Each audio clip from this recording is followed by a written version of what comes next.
and I'd like to present to you a basic beginner's version of the bow drill. In the future we'll do something on carving the bow drill set. We'll go into more advanced things. For now, I'm going to assume you have made a bow drill set or have gotten your hands on one, and you're trying to learn how to get a coal predictably, how to start a fire predictably. So we're going to run through that, see if we can help you out.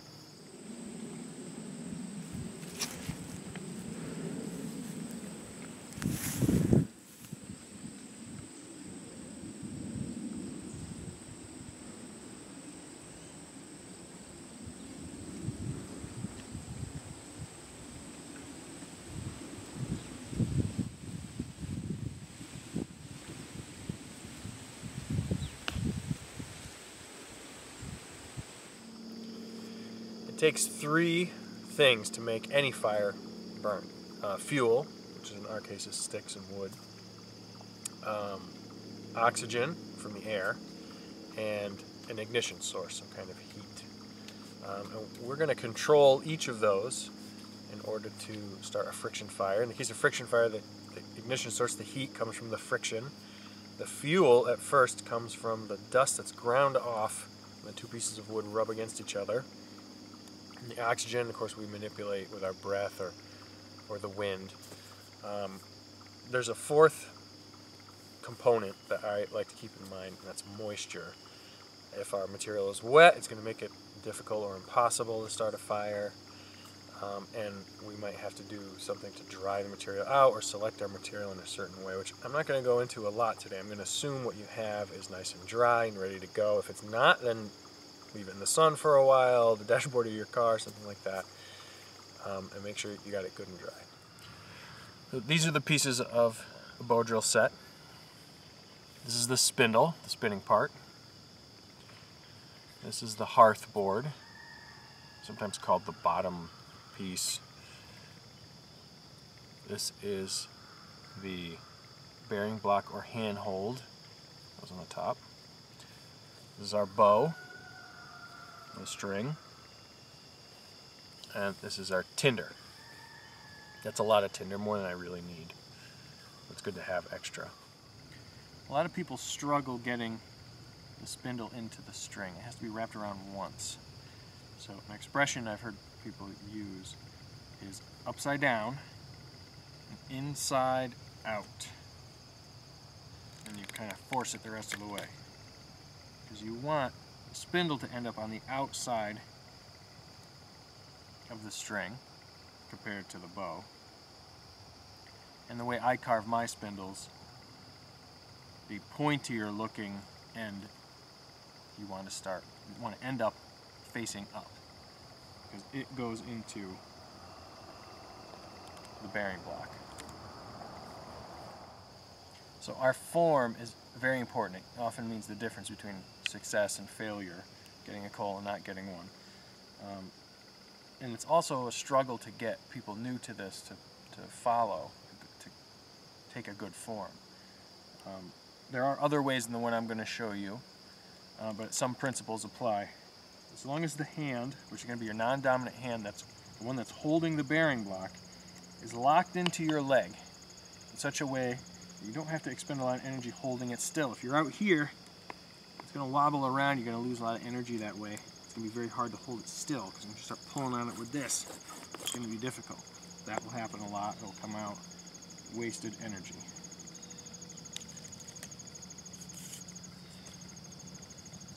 So I keep this bone of my thumb right here locked right against my shin.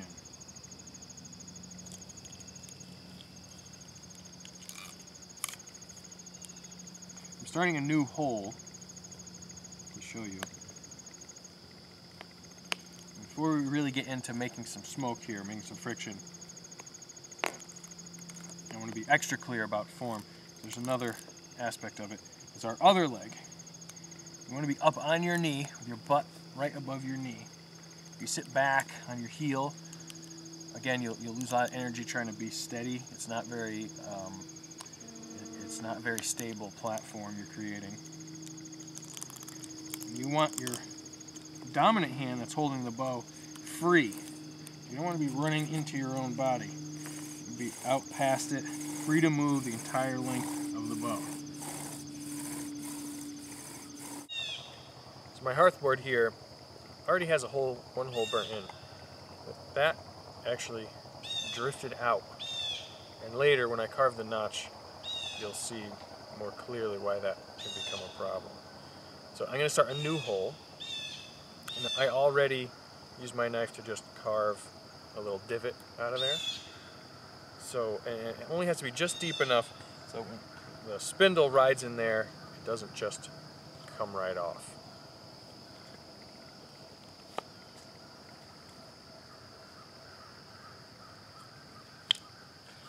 So now I'm going to burn in the hole just deep enough that everything is pretty stable.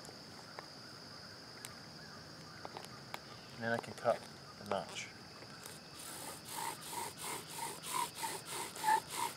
So this is going to smoke, make a bunch of black dust, but because there's no notch yet, black dust has nowhere to go. Even if I did make enough heat, I'm not going to get a fire.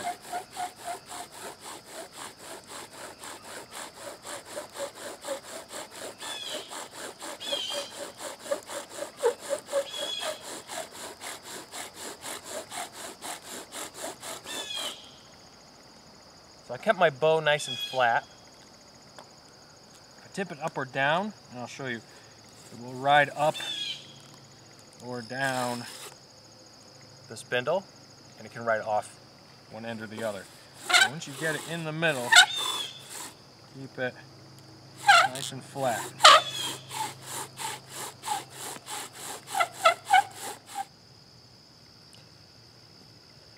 So I burnt in the hole here, around about the full diameter of my spindle, so I know that it won't wander too much. Like I said before, this one had wandered out, and you can see it started out here, and there's a second, hold it up really close, there's a second circle in the middle, much closer to the edge.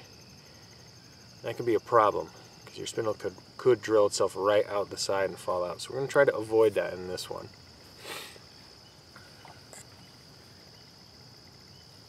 You're going to want to cut about 1/8, a pie wedge shape, about 1/8 of the circle, 1/8 of this circle, so it might look much wider on the outside. So what I usually do is make a little line with my knife so I know where it's going to end up all the way on the outside. If this is a really wide board, it might be quite large.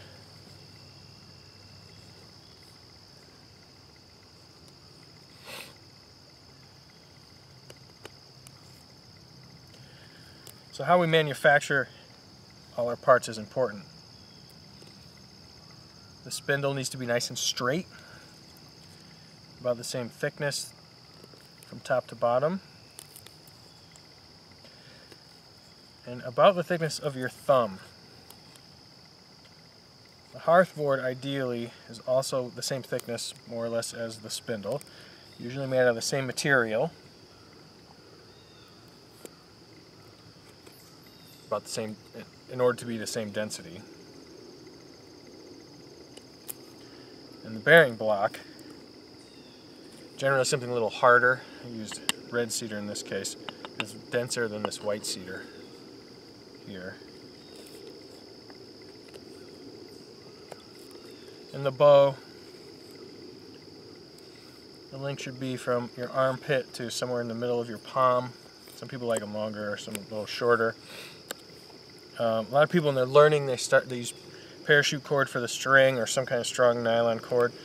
I happen to have here is rawhide. And in future videos, we'll do some fire straight off the landscape where we'll find string material, make string from the landscape, make all the parts. Use stone tools, which is a different process than this.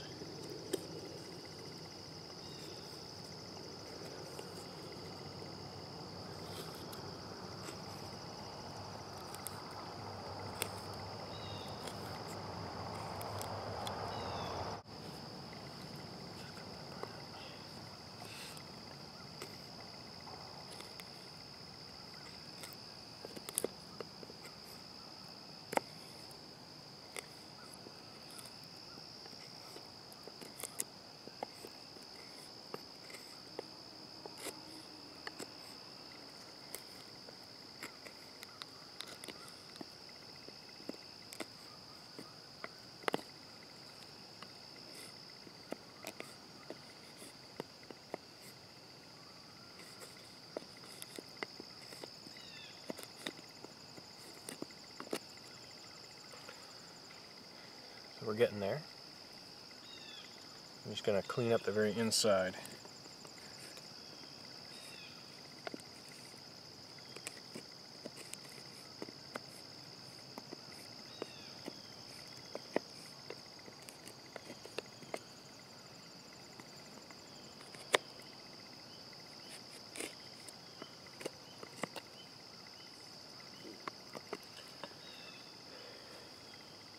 I like to stop my notches just short of the center.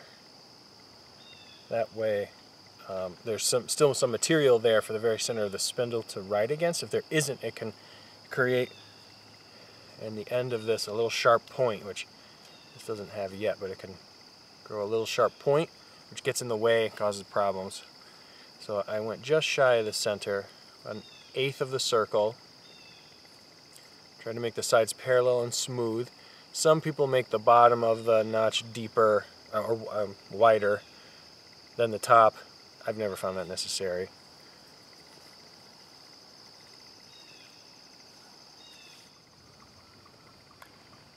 So now that we have our notch carved, I have a little piece of wood, it could be anything, under there to catch the pile of dust, because that's what's going to happen. The spindle and the hearthboard are going to grind against each other and create basically powdered charcoal. The heat from the friction will char it, and it'll build up in a big pile right in the notch. Then I'll add a little more heat, a little more speed, which will create a glowing red ember in that pile. That goes in the tinder bundle. We add oxygen, and we get a flame.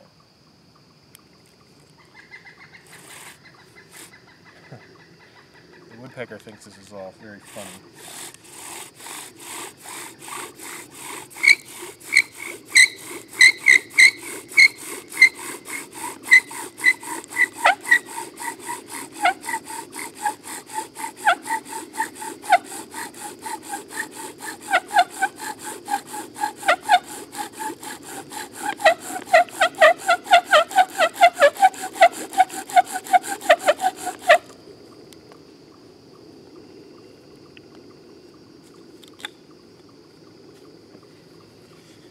Alright, so all that squeaking is actually a sign something wasn't quite right.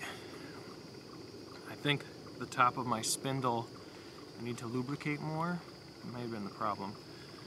But I got a coal anyway.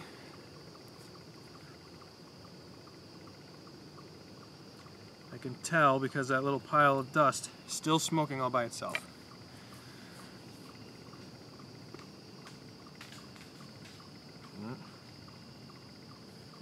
Kind of delicate.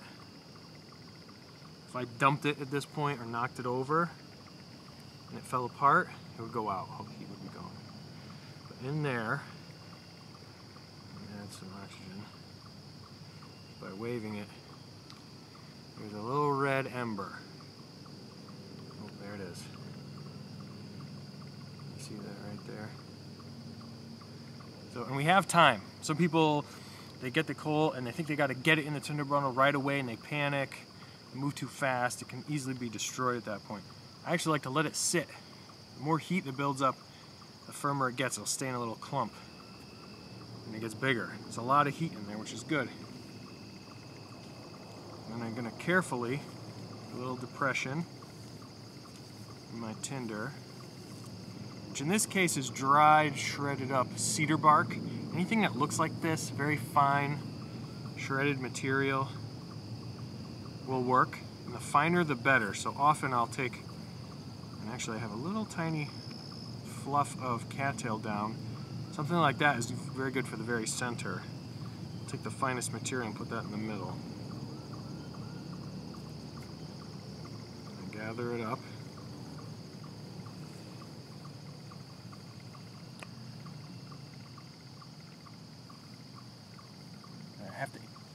I'm going to turn this way because of the wind. The wind can help you. It's only a little bit of a breeze today. I hold it up nice and high so that I don't end up breathing smoke. I also face my body so the wind will carry the smoke away.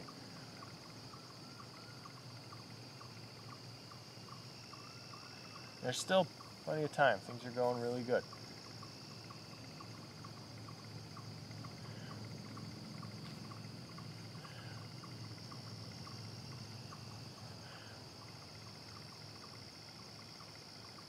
So all that thick smoke means we're right on the edge.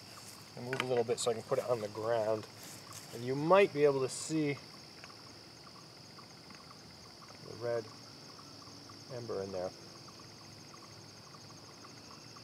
So here we go.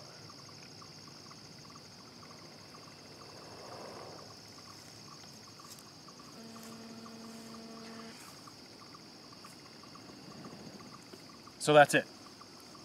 There's probably little twigs on there if you want to actually start a campfire. Add a little more breath. Need some more heat, some bigger flames. That's the idea. Now I may have made it look easy, maybe not. It's often a struggle at first. Take your time. Practice for short periods, regularly. There's some, you might have to build up some muscles, might have to build your endurance a little bit, and get your form down. The better your form is, the less energy you need to use. So the more practice, the easier it'll be on your body.